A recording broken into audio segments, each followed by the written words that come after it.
Okay, so let's get started. I'm first going to tape little frames into my paper. To do this, you're gonna get tape, but you've got to do something to the tape first. And that is, I like to do it on my clothes, but I'm wearing clothes that don't have much lint on them. But this helps to keep the tape from sticking too intensely to your paper. Helps keep it, let's put this in the middle. Helps keep it from sticking forever.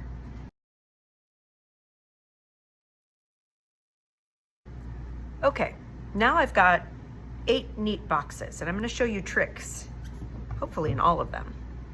First thing I'm going to do is wake up my color, but I'm going to wake up my color with less water this time to get more rich colors.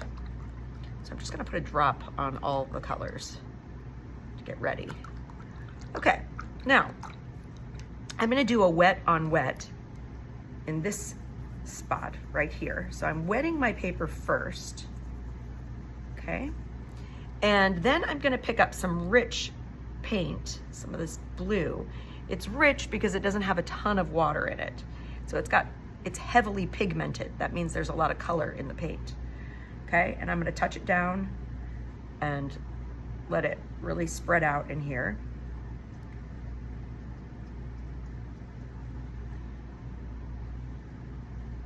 Not adding as much water. Okay. I'm gonna let that soak in for just a minute. Okay, and I'm gonna do a dry wash, dry paper of red, and we'll see what happens there. I think I can get a more red. There we go. Okay, now let's go back and add some salt to this, and we'll see what happens.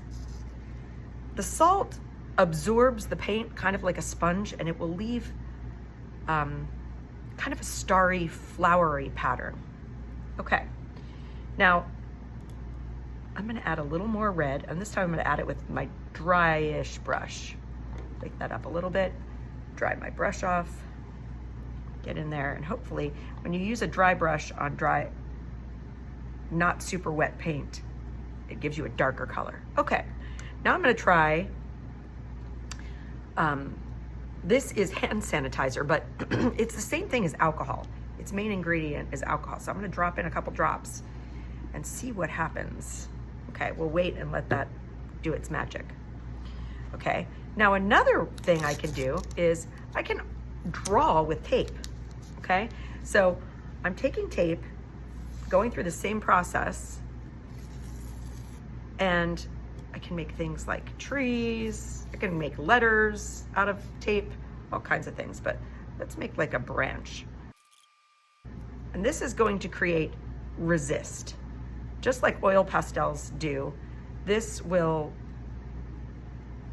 block the paint from sticking. Now, maybe I'll try some of this larger salt. It says big salt on there. I'm gonna pour some into my hands just so I can control it better. I'm gonna put some of those big dots up top, and we'll see what happens. See if it's very different from the little salt. This is just regular table salt. This is wet on wet with salt. Why don't we just try a wet on wet without salt so we can compare the two. We'll let that do its thing. Okay, and I wanna show you something called stippling, another watercolor trick. Okay, stippling is done with the dry on dry technique. So my paint is awake. I don't want it to be super soppy.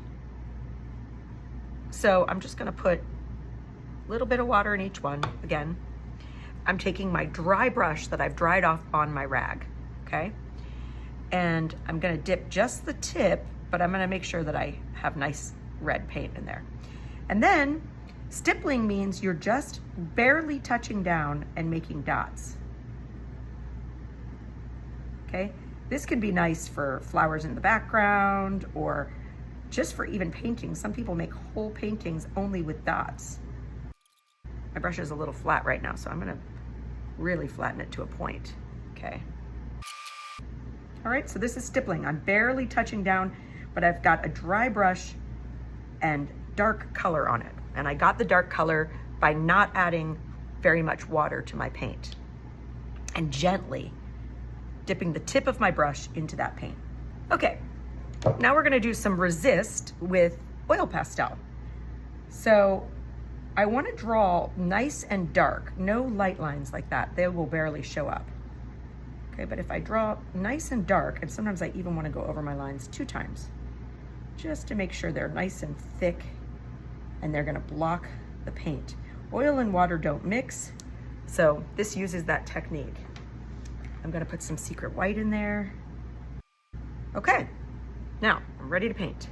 I'm gonna try to use a contrasting color, or at least one that's very different. Okay, I feel like my oil pastel isn't showing as well as I want it to, so maybe I can blot gently with a finger just at the pastel.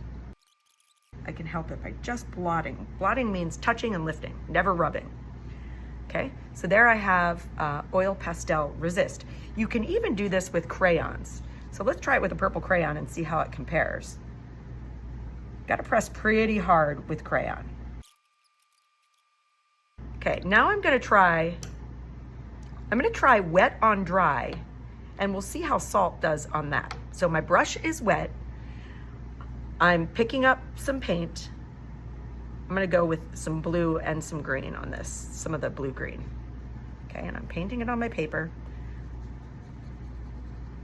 Wash my brush, pick up some of this green. I'm not gonna get it soaking wet because I want it to be nice and dark. Okay, it's green, blue, blue, green, actually.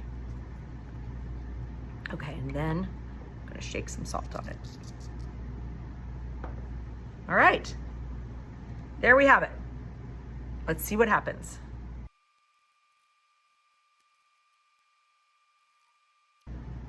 Wet on wet with salt, wet on wet without salt, stippling, hand sanitizer, tape resist,